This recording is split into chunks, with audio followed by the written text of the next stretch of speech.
bringing you in-depth discussion from one of the most read group of online writers covering the Edmonton Oilers. Are you ready for Oilers Overtime? Join us as we talk news, rumors, trades, player grades, game results, and more, all featured on one of the most glorified teams in the NHL, from the great one to the next one, from the boys on the bus to the decade of darkness. This is Oilers Overtime. Hey there, everybody. Welcome to another edition of THW Oilers Overtime. My name is Jim Parsons. I'm here with the HockeyRaiders.com. We'll call him a newbie. He's not a newbie. He's been with the Hockey Raiders for a little while now. We've got Julian Mongillo with us. Julian, how are you? Good. Thanks for having me. Happy to be on for the first time here. Last time we had a little technical difficulties, so figured it all out this time. Full disclosure, I'm a Leafs fan, so we got a little bit of a rivalry going here, but you know what? The Oilers are my second favorite team in Canada, so you know what? We'll use that and we'll run with it because the boys are buzzing right now. So well, you know what? They're looking good. We've got the mute button ready to go. So if you get into too much Leafs talk, yeah, I'll keep it to a minimum. At pretty much any time. Colton Pankiw is with us as always. Colton, how are you? I'm good. How are you guys? Good. And then, of course, Brian Swane. I don't know where people are seeing his video. For me, it's down in the corner. Brian, how are you? Not bad. Happy to be here again. Awesome. So I think it probably we're going to kind of go all over the place here a little bit. I think we'll talk about the Oilers stuff second because there's big news that we can't really avoid, even though we don't talk about this kind of stuff in general, when it isn't with the Oilers. But how do you not talk about what's going on here with the Tom Wilson stuff? I just want to get your guys' opinion on this because I know it's polarizing. I know people are all over the map. I'll reserve my whatever for last. But Julian, I'll start with you. So Tom Wilson, not suspended, $5,000 fine, barely a scrape of a penalty at all. The Rangers have come out and called for George Parros' head. They are not pleased with this. What's your take on what happened last night with Artemi Panarin, Pavel Buchnevich, and then the whole not being suspended thing? Where do you sit on this, Julian? Well, it's definitely a tough situation. I mean, considering the history that Tom Wilson's had in the past, I mean, it's kind of crazy to see that he only got a slap on the wrist with a $5,000 fine. I mean, how much money is he dished out to the players association now? Like, just adding up the bills on that. But I mean, it's for a guy who's had a history like him, I think he's got to be suspended for something like that. It's just like you can't do that. From what he did on the ice to what he was doing in the box, just puffing his chest out. I mean, I do think that maybe having a tough guy that doesn't happen as often. You know, at least you have a guy that's there for you.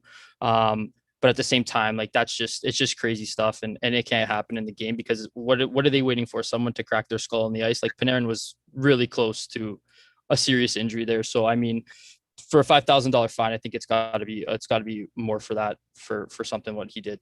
Yeah, I don't even know if that's like 0.01% of his contract in terms of like total average. Like it's so nothing. It won't teach him anything. In fact, it'll probably just encourage him to be like, yeah, I got away with it. Colton, where are you on this? Are you on the side of, you know what? It was a scrum. He wiped out. It wasn't exactly an attack, so to speak, but it kind of was. Or are you kind of, hey, no, he's absolutely like just started railing on people and he should have known better and he really could have hurt Panarin. Even Buchnevich, I thought that might have even been more dangerous. Colton, where do you sit on this? Yeah, I agree with what Julian said. I think just given like how much discipline he's gotten in the past with different suspensions, fines, whatever it is, I was really surprised that he didn't get, I don't know what I was expecting, but definitely a few games at the very least. I do think because it's Tom Wilson, it does get blown up a bit more. But then again, like Julian said too, there was no he wasn't feeling bad. Clearly Panarin was hurt on the play. He was just in the penalty box, like flexing his chest at the bench. So he really just, I don't know, didn't seem to think that he'd done anything wrong. So I was very surprised that there was no suspension. Brian, I read a report heard from Chris Johnson at Sportsnet today that he said the NHL looked at this probably in two separate ways. There was the Buchnevich stick on the neck and the punch to the back of the head, and that's what got the $5,000 fine. And then there was the part where, the scrum happened, and scrums happen in games all the time, multiple times in a game. And they couldn't really suspend anybody for that because it wasn't like he, cross-checked Panarin or he slashed him or whatever. They got tangled up. One guy's way bigger than the other.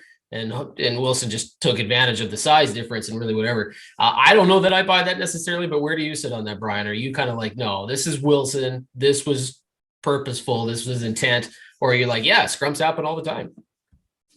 I think he's lost the benefit of the doubt by this point. I mean, you guys have touched on it. This is a repeat offender. I mean, if he had been suspended, I think he's already been suspended 4 times. I believe I don't know what the total number is. He's already been suspended once this season. Yeah. So, I mean, it's, to me, I mean, the guy's track record speaks for itself. And I think it's just something that I don't like seeing this stuff part of the game. Panarin is lost for the season now. Obviously, the Rangers are playing out the string. Imagine if the Rangers were going to the playoffs, and Panarin is out. That's it's one of the top players in the league right there. Colton was saying that he wasn't sure what he was expecting. Neither was I, but I'm not really surprised because it seems that whenever it's stuff like this, the NHL always disappoints. They never really seem to lay the law down firm enough. And this is just the latest example of that. I'm kind of curious to see what your guys' take on this. One of the theories that I have here, obviously, I don't think the NHL protects its star players enough. I think there's a lot of people who think that this is probably the one league in sports that really doesn't look after their stars very well. And I got out of this whole scrum, one of the things I took away from this was that Wilson could have, probably wasn't intentionally, probably didn't realize Panarin was going to jump on his back during that scrum, but he knew what he was doing. But the no suspension, just a fine for a scrum where the NHL has said, look, it's a scrum. It happens all the time. What does that mean for other scrums in the future? So let's say, for example, someone like Matthew Tkachuk, we'll make this Oilers related. Somebody like Matthew Tkachuk is ragdolling Dominic Cahoon. So he's got him in the crease. He's got him down. He's doing stuff to him. Anybody knows that if Connor McDavid's on that line, at some point, Connor McDavid's probably going to jump in there and pull Matthew Tkachuk off, right? Like it's just assumed that you're going to look after your own teammate. So does that make Connor McDavid fair game now? So if he gets in that scrum and he's pulling guys off, can Matthew Tkachuk turn around and start wailing on him and go, hey, well, you were part of the scrum. We all know the scrums are legal and scrums aren't suspendable. So if you happen to get hurt, blah, blah, blah, blah. A guy like Matthew Tkachuk is going to take advantage of that loophole. And if he can trade off a penalty for Connor McDavid being out for a few games of some sort of playoff series, he's going to do it. Am I reading that way wrong, Julian? See, this is where I kind of on the fence because when you're playing hockey, like it's a heat of the moment thing, things happen so fast when you're on the ice. Like one thing turns to the next, you jump in for another player to defend him, right? And it just kind of snowballs. So, I mean, Panarin was right in, jumping in, trying to defend his player. It did kind of look unfortunate of the way he went down and that the fact that he lost his helmet in the scrum, right? Like if he had a helmet on, maybe nobody's talking about it because he wouldn't have slammed his head if it landed a different way, right? So at the end of the day too, it's you've seen things that happen where like even McKinnon throwing the helmet at Garland earlier in the year, I think he only received a fine for that too. So like, are we starting to use equipment as weapons and just get fines? Then everyone's going to do it, right? So they kind of laid the law down already with where they are in this whole thing. And I think that this all comes back to having your enforcers and bringing back that old school mentality where you have these guys on the ice to defend your players, and that's what it comes down to because it's about accountability. And if your team is not going to have that, then sure, these guys like Tom Wilson, Matthew Tkachuk, they're going to run rampant. But if you have someone to at least defend and stand up, maybe it's lessened. So I don't know. I'm on the fence with it still. It's a push pull kind of thing, but I don't know. I think at the end of the day, if you have a guy who maybe can protect you and maybe it doesn't happen as often to those guys, right? Yeah, hard to know. And the reason I asked the question, and Colton, I'll go to you next because you cover the Calgary Flames a lot. And I use Matthew Tkachuk as an example because one of the things I noticed was that he pulled him down by the hair. So Wilson grabs Panarin by the hair. Tkachuk has done that stunt already this year, right? He grabbed the guy by the hair and he yanked him down, which got all sorts of press and media attention. I just wonder if, it seemed clear. Like I get it, what Julian's saying, that it's heat of the moment. It's quick. You don't know who's jumping on you. You turn around, you're involved in something else. But I get the sense that Wilson knew exactly what he was doing, exactly who he was fighting. And at any point he could have said, holy crap, I got 100 pounds on this guy. There is a part of me that doesn't need to wail into this dude. Like it's Panarin, for crying out loud, right? So does this kind of say, hey, stars, don't get involved in these scrums. Don't get into this stuff. Like, does that basically say, hey, do the coaches go to Connor McDavid, go, dude, if this happens, don't go there?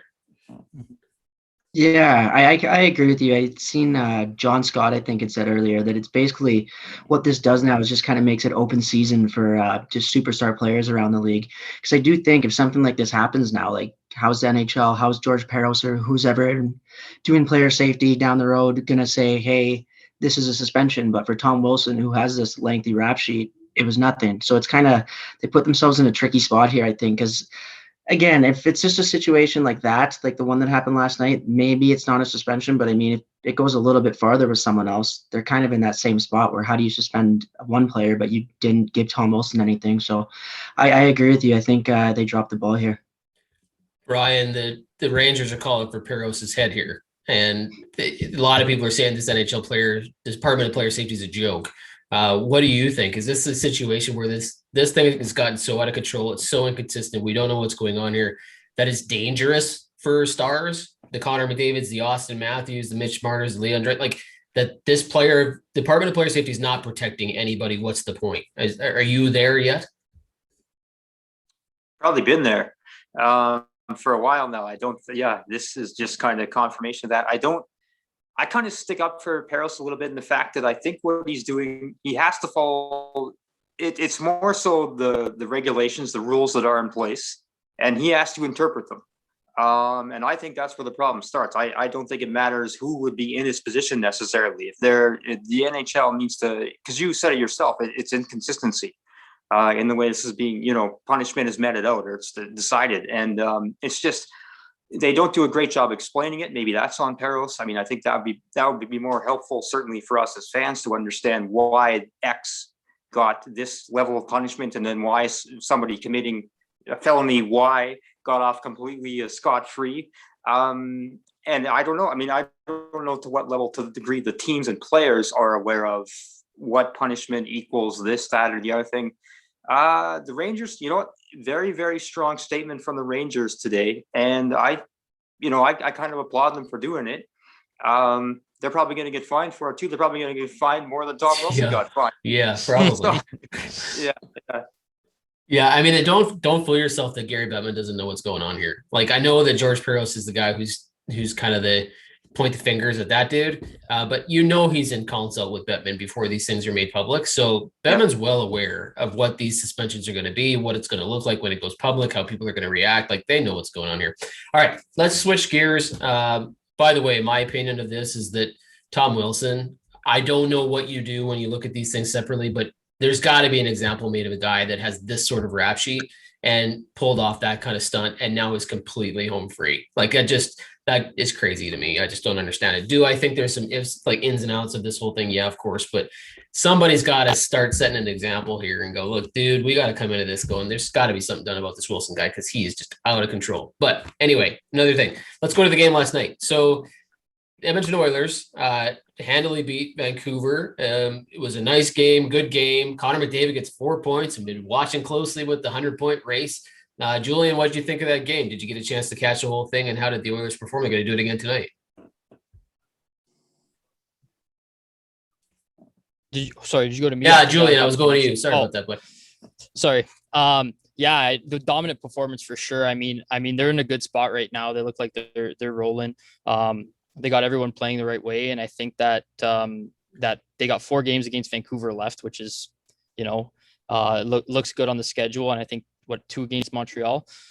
So I think they're in a good spot right now. They probably have that second one locked up, and they're rolling hot right now. And Winnipeg's not looking too good, so that might be a good matchup for them in the playoffs.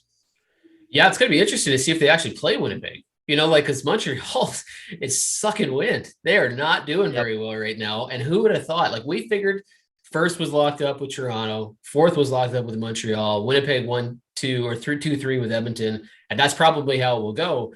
But it's possible that Montreal and Winnipeg pass each other. Like, I think they're tied right now, and Winnipeg's got the tiebreaker. But a couple of things go the other way. Montreal could wind up playing Edmonton. Colton, I think you've got an opinion on this. What's your take on what happens if the Oilers end up playing Montreal? Yeah, I mean, it's one of those things. I think obviously, if you have your pick at it, you'd rather play Winnipeg, no question. The track record speaks for itself.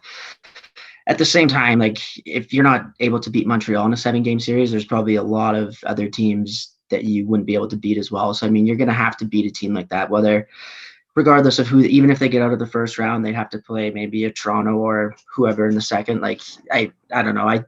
You'd obviously rather the Winnipeg matchup. I really don't think they're going to get it anymore. I think Winnipeg's just in a huge like downward spiral here. And Montreal really hasn't even played that well either. It's just Winnipeg has been. Their last swim is on April 15th, I think. So they're just in a big funk right now. Yeah, that's what I should have said. I think I said Montreal's been sucking wind, but it's been Winnipeg who's really struggling. Yeah, like it's been kind of crazy.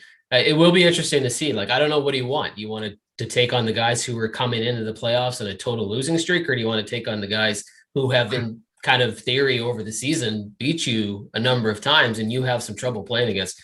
Brian, what was your takeaway from the game last night? When watching that and seeing that performance, did anything stand out for you? Actually, I've kind of got to tip my hat to the Canucks a little bit. I thought, every time the Oilers threatened to pull away in that game, they came back. I thought the Canucks played a really competitive game. This is a team that's been up against so much. They have to be mentally and physically exhausted. They're not really playing for anything. So I think if you're the Oilers, that's a good thing. You don't want to get lulled into any sort of complacency here by just, going out and having cakewalks these next 4 more games against the Canucks. You want to make sure you're on top of your game heading into the playoffs. So that was probably my biggest takeaway. Other than that, McDavid doing McDavid things. He's right on pace with where I've got him at, by the way, in my projections. So.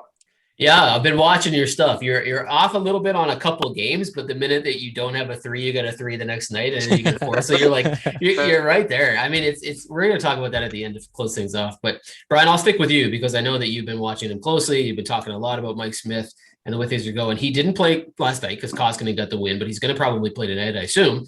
But he's been having a fantastic season. How much of this Oilers success do we need to give Mike Smith credit for? I know we've mentioned him in the Vezina conversation. I know that he's played lights out. He's super competitive. He's absolutely in this 100%. What do you have to say about the way Smith has played, and what do you think we'll see tonight for their game? He's just been massive, and I think it's more than first off, let's just take his play. I think he might be playing the best of hockey of his career, which is to say something for a guy who's 39 years old and he's been an all-star, 2 or 3 times. But I think, and this is something I've come to appreciate more recently, and is just hearing more. There's been some more media coverage, or maybe more made of this recently, is the impact he has off the ice on the team as a leader. His attitude is infectious. His enthusiasm. You look at the way he celebrates every win. I mean, he's outside of Puljujarvi, he's maybe the most demonstrative guy on the team, but it's a different kind of energy than Puljujarvi brings. Puljujarvi's kind of that happy-go-lucky. Smith is just amped, and I think that really. I think it's crazy to say this because you really never see a goalie in this role, but I think he's like almost kind of the locker room leader on that team. And the great point I heard made by Ryan Rashog from TSN today is that they're saying, okay, why does he dress his backup last night? Why not give him, he's played a lot. He's going to be playing a lot, hopefully for weeks and weeks to come. Why not just give him the night off? Why not, dress Stalock as the backup, for example? And the point was that his presence on the bench means that much. And you look and I was watching he's talking on there. He's pumping the guys up. He's, doing all that kind of thing. So as I say, I want to give a lot of credit to his goaltending. That is unbelievable. And then on top of that, you have the leadership. You cannot underestimate what this guy has meant to this team and their success this year. Julian, I'll hop to you now. As a guy who watches the Leafs a lot and the Oilers a lot, I want to get a somewhat of an outside perspective here, because we've talked a lot about what they did when they signed Mike Smith, and nobody expected him to do what he's doing now. I don't think anybody thought he was going to do what he's doing now. As primarily a Leafs fan, were you of the opinion that the Oilers, because we've never had your take on this on this show before, were they crazy to sign Mike Smith? Are you super surprised at what Mike Smith has done? And would you re-sign him based on this season? So, I mean, looking at it from the outside, I think that's Tippett's guy. It's been his guy since he was in Arizona. Followed him through. So I think Tippett's really comfortable with him. He knows what he gets from him. He, like Brian said, he's amped when he has wins. You see him shaking his gloves after a win. So I think the passion's there, and as long as that's there, he's gonna keep going. I do question how long he's gonna be able to go for, moving into the future. Like this year's one thing. There's no doubt he's been one of their best players, if not the backbone of that team when their defense breaks down, right? So what he's been able to do after coming off of that injury is crazy for a 39. I think he's the second oldest goaltender in the league next to Ryan Miller, if I'm not mistaken. But for a guy at 39 years old who takes care of his body as well as he does, and to be performing the way he is remarkable. So moving forward, it's a tough situation because you have Koskinen already locked up at 4.5 for another year, and now you have Stalock too. So it's tough because I think I would like to see them go sign a guy who could, with the extra cap space, that could go be that for sure 1A, who's a little bit younger than him, more in the prime of their career than Smith is.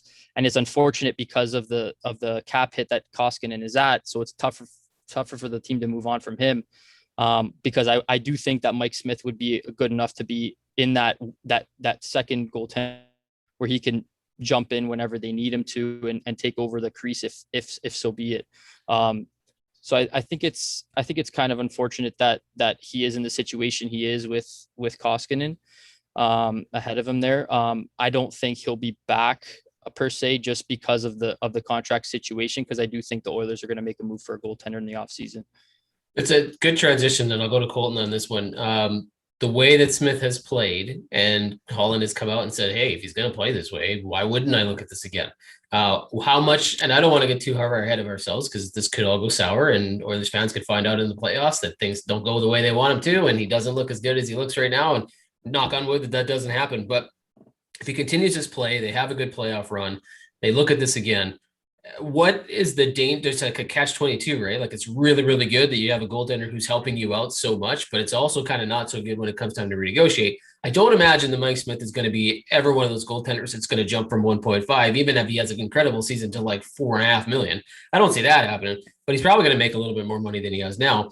I don't know how well Ilya Konovalov or Stuart Skinner or any of the guys that are coming up in the pipeline here, but how much of the number that Mike Smith might be earning based on his play this season versus what the Oilers have coming up in the pipeline versus, like what Julian said, maybe going out and trying to find that 1A. Are the Oilers kind of in the middle of we're in this weird vortex of like, we've got these young guys coming, we've got this old guy who we think is going to be good, but he could go south next. Like, is it a weird situation to be in? I think they're young guys. They're still going to want to develop further. I don't think that's going to push them out so much. I do agree with Julian. I think what could just push them out of Edmonton is just the Koskinen contract alone. I think that's kind of one of the main priorities this offseason is to try and unload it somehow. And then obviously if you're able to get rid of Koskinen, then for sure, I think you re-sign Mike Smith. I don't think that's a question.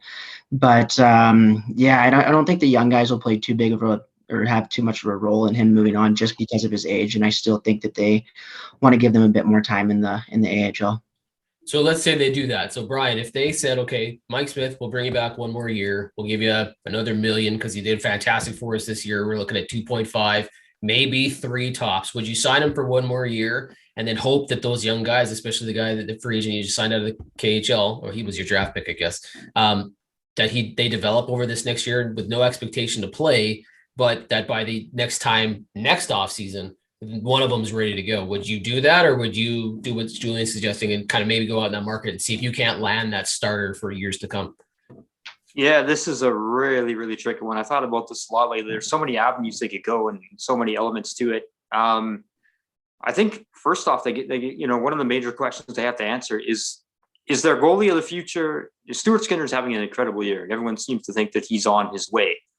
Is he your number one of the future, or is your number one of the future not on this roster right now? Is your number one of the future the guy that you go out and you commit a big contract to? Because if they're going to get a guy that's at that level, they're going to have to spend both money and term to bring him in. Otherwise, it'll just be, somebody will just get you through another season or two. If you want to swing, you got to swing for the fences. Do you bring back Smith and maybe have him? Let's say they can handle the Koskinen situation one way or another. Do you bring back Smith and then have Skinner kind of caddy for him for next year? Get the experience, a full season in the NHL under his belt as a backup, and then hope that he's ready to take the reins the following season. Or it's the other thing to consider about that too is, are we looking at this as this is the prime window for the Oilers to contend? Draisaitl and McDavid are in their mid-20s now, or heading into their mid-20s. This is when they're going to be at their best. Do you want to waste a season per se by not giving this team the goaltending that it would need to contend for a championship? A lot of questions, and I think a lot of it is what is the future for Skinner? Because it's not just Skinner too. These other guys, I mean, Olivier Rodrigue, there's some serious, there's some promising potential all throughout the pipeline in this organization. Yeah, it's brighter than it's been in a long time. Like, I think the last time they ever had a draft pick that they thought could turn into something was Devin Dubnyk. And I mean, it didn't work out at Edmonton, but he turned into a pretty good goalie for a while. Yeah. I think they think highly of this Konovalov guy. I don't know him very well. He was an overager when they picked him up and stuff. He went through a couple of rounds without getting drafted, and then they picked him up. I don't know what his but yeah, Skinner, you're right, was just voted AHL Player of the Month. He's had a fantastic season in Bakersfield. I could see that. If I'm answering the question that you asked, I would seriously consider, maybe if you can get, it all depends on the number. If you can get Mike Smith at a deal that makes sense for you so that you can use that free cap space that Holland is going to have a lot of this summer and go out and make some other big moves, because we don't know if Barry's going to be back. He might price himself out of this thing. We want to probably re-sign Larson. We're probably looking at a Nugent Hopkins deal, although that may be still iffy. There's going to be some expenditures in other places. And if you can get Mike Smith in here 2.5, 3, because he's like, maybe he's just like, this is great. I love it. Like, I've played a long time. I don't need to go out and make $1 gazillion on one more year. I'm well aware that this is a good situation for me. A couple $1 million is fantastic. Let's do it. I would actually consider bringing him back, obviously if you can move Koskinen, great, but I think Koskinen's played pretty good when Mike Smith has been back, right? He wasn't great on his own when the whole thing was on his shoulders, but he's been good since Smith has come back, and that may have a lot to do with Smith. So like you said, the leadership, everything else, if you can get Smith at the right number, I would not be opposed to doing it and spending that money in other places. But and I don't know exactly what the goaltending crop looks like for free agents, and if there's a trade out there that you could really make. Julian, you look like you shake your head like you got something to say. I just wanted to add in there, jump in there. I think that with Skinner and Konovalov, that those guys they need time. Like you see the depth that the league needs in the goaltending position right now, and how many teams have had to try to solidify that position so deep. Like, these guys are trading to get 3 goaltenders deep that they could run out there. Look at Colorado, look at the Leafs. I hate to bring them up again, but that's what they're doing. Riddick, Campbell, Anderson went down, so they got two guys that they can trust. Same with the Avalanche, right? They lost Grubauer, they bring in Jonas Johansson, and they bring in Devin Dubnyk, right? So I think to have a young guy, even if Koskinen were to move on, to have a young guy in that role is not good enough. I think the way to go is, if they do move Koskinen, you bring back Smith, but you still need to go and get that one. That I think you still need that 1A that you can use in tandem with Smith, and then you at least you have Stalock in the back, and then Stuart, Skinner, or Konovalov that could jump in if you go 4 goaltenders deep, right? So I think the depth at the position is bigger than it's ever been, and I think that's going to play a big role in the offseason too. Yeah, and I guess there's question marks about Stalock's health. It's kind of a weird thing. We don't really know exactly what's going on with him. But speaking of young guys, let's talk about Philip Broberg for a second here.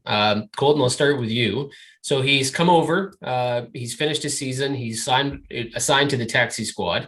We know he's not going to the AHL, mostly because of quarantine issues and paperwork complications. So he's just going to sit with the taxi squad. I think there's maybe some talk that people think he's going to play. I don't think he's going to play at all this season, but where do you sit with Philip Broberg, his development? What's going to happen? Does he get a look? I think he'll be a black ace maybe in the playoffs, but do you think he plays at all? I can't imagine Evan Bouchard would be too happy if he did, given how long he's been just sitting there. He hasn't played in, I don't even know how long now. I think he's got 12 games this year. So, no, I think he's just kind of more there. I don't know if I think he was with them in the playoffs last year too, in the bubble. So no, I think they're just kind of giving him the experience, getting him around the guys. But no, I'd be very surprised if he suited up for any games. Ryan, are you at all concerned with what we've heard about Broberg's, development overseas, that he got a lot of minutes taken away from him, that he wasn't reused very much in the playoffs? I'm assuming a lot of that's injury related, but does that concern you at all with where they had him pegged at one point and now kind of where they have him now?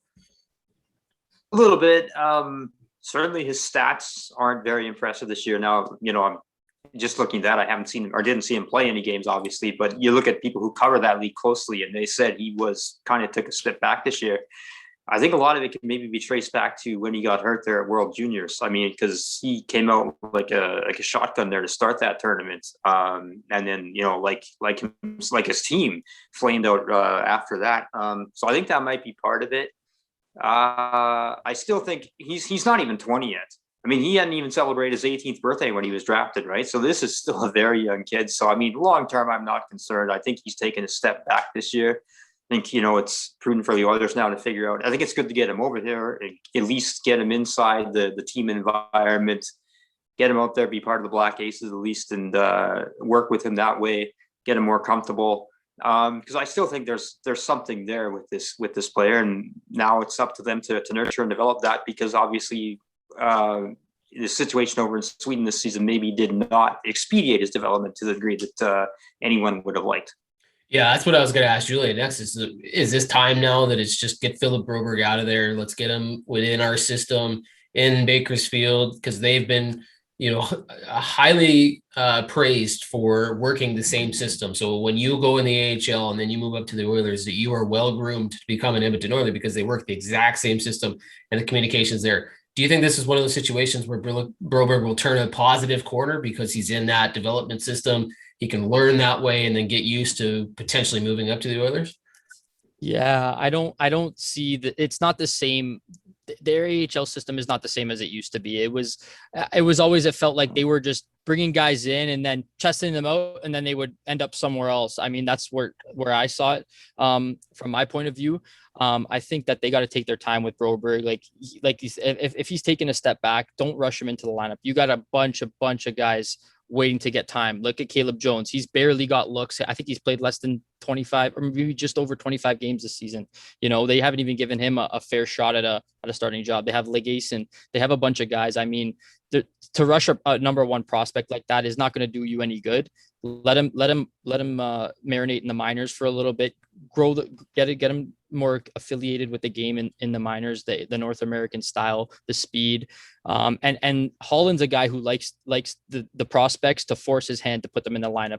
Like Colton said, Bouchard's been waiting how long now to even get full-time role? He's not even there yet. So I think it's better to just take your time with that. Let them force your hand like Holland likes, and just have a backup plan. Like I'm a big fan of Chris Russell. I don't know how everybody else feels about him, but I'm in his fan club, and I think that you need a guy like that. Like he barely plays as well. He's in and out of the lineup too. So I think they have the depth, and maybe you have enough depth right now that you can dangle a Caleb Jones and see what you can get for him in the expansion draft and package him with a bad contract, right? Because you have guys like Bouchard, you have guys like Chris Russell, you have guys like Kulikov or Cuckoo that you can bring back, right? So I think that's a good way that they could go. I mean, you never want to see them let go of a prospect so early without giving them a fair shot. But you know what? It's a business at the end of the day, and you got to do what you got to do to make yourself your whole team better, right? And I think Broberg, let him sit down there, let him get his game back, and then talk about it maybe in a year from now. I didn't ever think I would agree with so many points from a Maple Leafs fan.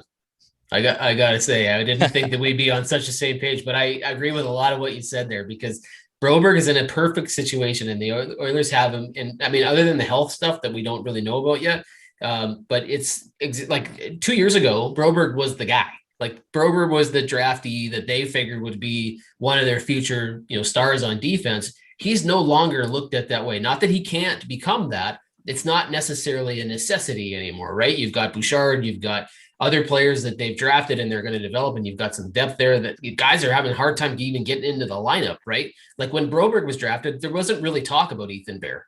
Like these things just didn't exist. So everything was so highly expected. He is in a perfect situation now to just overplay down there. Like, and Holland is the guy who will not bring him up early. He's, like you said, he's got to absolutely prove that he deserves to be there. And having him around the team right now is only going to help motivate him to do what's necessary down there to get that. So yeah, I'm super stoked for him. I didn't get to see much of him other than the World Junior stuff, but I don't worry. I don't think I'm too concerned. And you know what? It would suck, but if it happens to be that he doesn't pan out because of injuries or he just can't quite figure out the North American game, it's no longer, the deathbed for Edmonton on their blue line, right? Which is a huge deal. All right, so let's finish it off. We got one more thing to cover. We always do. Colton, I'll start with you. If I'm mistaken, let me know. But I'm pretty sure every time I ask you, you say he's not going to do it. He's going to get close, but he's not going to do it. So Colton, where are you now with McDavid and his 100 points? Well, I almost want to say no now, just because I feel like if I don't, I'll curse him. But you hypocrite, you. Yeah. Yeah. I mean, he's 9 points out with 6 to go. I mean, yeah. How do I say no to that now? It almost kind of feels like an automatic at this point. I mean, yeah. I've completely changed stances, and I'd be shocked if he doesn't get it. I don't know how I mean, he had 20 points in 7 games leading up to now. So he needs 9 and 6. I mean, it just seems crazy. Brian, you've been keeping we'll go to Julian last year, but Brian, you've been keeping all sorts of track of this thing. Has your stance changed? Has your numbers look different? Is there anything about this? Like, are we in a situation where McDavid might do this in like the next 3 games? It's funny. After last night, I'm thinking like, you know what? With the way things are with the Canucks, it's going to be at the end of these 3 games on Saturday night, the 4th game of this series against the Canucks, when he's going to hit it. Then I stopped and thought about it's like it just seemed that was the way it was going to go. And I thought, wait a second, you're saying that you're telling yourself this guy is going to score 9 points in the next 3 games. And that just seems so normal. It's like I didn't even blink at that. I mean, and you were saying he has 20 points in the last 7 games, and he got shut out in one of those games. Mm-hmm. So, I mean, he's going to get there. For sure he's going to get there. The only question now, it's not if, it's just a matter of when. And I think I wish, of course, we're doing this on Tuesday night before the game. I wish I had the benefit of tonight's game to base this on, because I think it's going to play a big part of it. But if he gets like 3 or 4 tonight, he's getting it by the weekend. Julian, we've never asked you this question before because you've never been on one of these videos before, but so you have the benefit of saying one thing and maybe have thought something else a long time ago, but where are you? Maybe because if you had you on the show, you could have been like, no, and yes, and no, and yes. So where are you with McDavid and his 100? I probably would have been further out earlier in the season, but as things started closing down, coming to the end, when he hits those 70-point mark, like it's like ridiculous, man. And it's crazy to just see a guy with that much talent, what he does every night. It doesn't even matter who's on it. Nothing matters. He's the only one out there. If I was a betting man, which I am, and I could find a line to bet on it, I would definitely take the over. You don't have to pull my leg on that one. So, but he's been just ridiculous. And I actually have a stat here. I think he became the 3rd player in NHL history to record 30 goals and 60 assists in 50 games or fewer. And only Wayne Gretzky and Mario Lemieux are the only other 2 who did that. So that speaks for itself. And he'll get there. Yeah. And the question I know some people are asking is like, well, what about sitting them? They've clinched the playoffs now, so they know that they're in. Some teams are resting their stars. Some teams will. There's no way. Like, the best thing that could happen, I guess, right now is that McDavid gets it like the next 3, so that if he wants to. But even then, I don't know if he's going to want to sit down. Like, I don't think he's personally going to see how many he can get. It's not like he's shooting for 106 or 107. I don't even know. Like, I think he would care, but like, if he doesn't get 100, whatever. Like, he's really legitimately for this team. But my last question before we close things off. Colton, do you think there's any chance that the Oilers consider resting him for the playoffs versus his 100 points? No chance. No, I think that would not go over well. Not just with him, I don't think, but just the locker room in general. I think just despite him saying to the media and stuff, he doesn't care. It's just a number, deep down, like he wants to accomplish all these big things. He wants to be one of the best ever, if not the best ever. And so, no chance. They'll keep playing him at least until he gets there. Brian, when he hits it, because we all think he's going to now, would you sit him at that point, or would you just keep things trucking the way they are and just go into the playoffs with major momentum? I'd keep things trucking. I want him to play a couple of games against Montreal, right? Because I mean, the way it goes right now, those last 3 games, the 2 are against Montreal, and that is, as we talked about off the top here, potential first-round playoff opponent that the Oilers have had trouble with this year. That McDavid, until the last games last week, they completely shut him down more than any team had this year. So, no, I think you want to keep the momentum going. You want to make a statement against Montreal. And on top of all that, I just don't think he's not going to want to sit out. They'd have to tie him down to keep him out of the game. So I expect him to play the rest of the way, and I think that's the right thing to do. Julian, Tippett has not run up the score on people. It's just not his way. He doesn't rub it in. He doesn't do that stuff. But do you think he goes out of his way just a little bit to make sure that McDavid gets there and as quickly as possible? I mean, I think McDavid's kind of, he'll tell Tip what he wants, like, hey, Tip will go to him. Connor, you want it? Yeah. Okay. No, you know what I mean? Like, it's just, he'll go to him. He'll say, hey, you want to sit tonight? No, you don't. Okay. Well, you're in the lineup. Like, it's Connor's decision at the end of the day. If he wants to play, if he wants to chase that 100 points, if he wants to sit and have a rest day, he'll get it. Whether they're clinched or not, I think, which they should be in a playoff spot anyway. But it's Connor's decision at this point if he wants to sit. And I think that the best thing to do would be, you want your big boys rolling, like if you want to rest some other veterans, sure. I mean, the Leafs lost Foligno the other night. I mean, you don't know what's going to happen to him going to the playoffs, so you'd hate to see that. But at the end of the day, these guys are competitors. They want to be on the ice. They want to score goals. They want to put up points, right? So I think it's Connor's decision at the end of the day, and he'll probably play it all the way through. All right, last question, 2 seconds each. Colton, how many does McDavid get tonight against Vancouver? Say 2. Brian, what about you? I got to say 2 because that's what I originally projected them at. Although I would like to modify that to 3, so I'm going to go both 2 and 3, and I'll probably be right one way or the other. Well, that's a way to answer that. I'm going to go with 2. Brian, Julian, what about you? 3 for me, 2 on the PP. There you go. All right, guys. Thank you. Julian, I appreciate it. Great first show. Awesome stuff. Colton, Brian, thank you for everybody else that was watching this. Hit the like button if you're watching it on Facebook. Subscribe, hit the notification on YouTube if you're watching it there. Check out all the other YouTube content and the videos from everybody else at the Hockey Raiders. And we will talk to you guys next week. Thanks, guys.